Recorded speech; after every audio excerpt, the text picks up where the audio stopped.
farmers know that at the end of the day, Mother Nature is in charge. That became even more clear for Sara Martin when Hurricane Helene tore through the area. It tore through her crops, bringing with it a mudslide.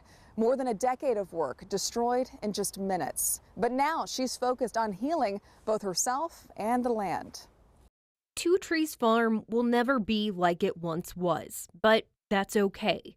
You have to realize that in order to move forward, you've got to kind of let go of what things were before. The small farm is tucked into the mountainside in Canton. Sara Martin and her husband have called it home since 2007. Yeah, well, people are always excited for our eggs. That is one thing that we seem to never be able to produce enough of. The farm is small but mighty. The crops grown here feed the family, diners at Western North Carolina restaurants, and shoppers at the Asheville City Market. We feel really lucky to get to be in such a beautiful place and also to be able to share it with other people. The scar from Helene runs right through the heart of Two Trees.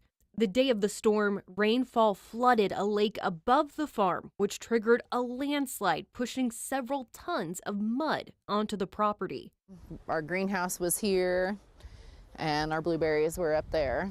And so the wall of mud just kind of came right down through here. The crops are gone. And even worse, so is the nutrient-dense soil she's been nurturing for years. Yeah, it's hard, like just looking at that big bare spot after, there were blueberry bushes over your head there for so long. And, so much of our, our joy, like remembering stuff is, connected to like having this mature and fruitful landscape.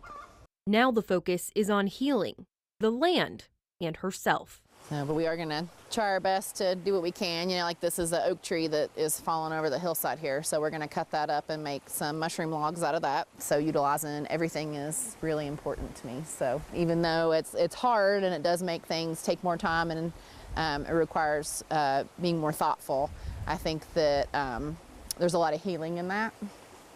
When you can know that you're trying not only to do what's best for yourself, but what's best for your community and best for the planet. The terraces are now reinforced with concrete blocks, an industrial feel Martin isn't used to.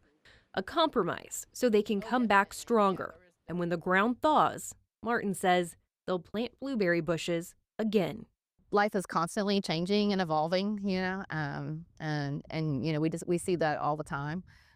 Just in every day in everybody's careers. And so, we've just had to embrace that the change is okay and it's good and we're going to continue moving forward. Martin says they've already planted their first crop where the mudslide came through. It's garlic, one of their most popular products there, and they'll be selling it at the Asheville City Market on Saturdays once it's ready for harvest.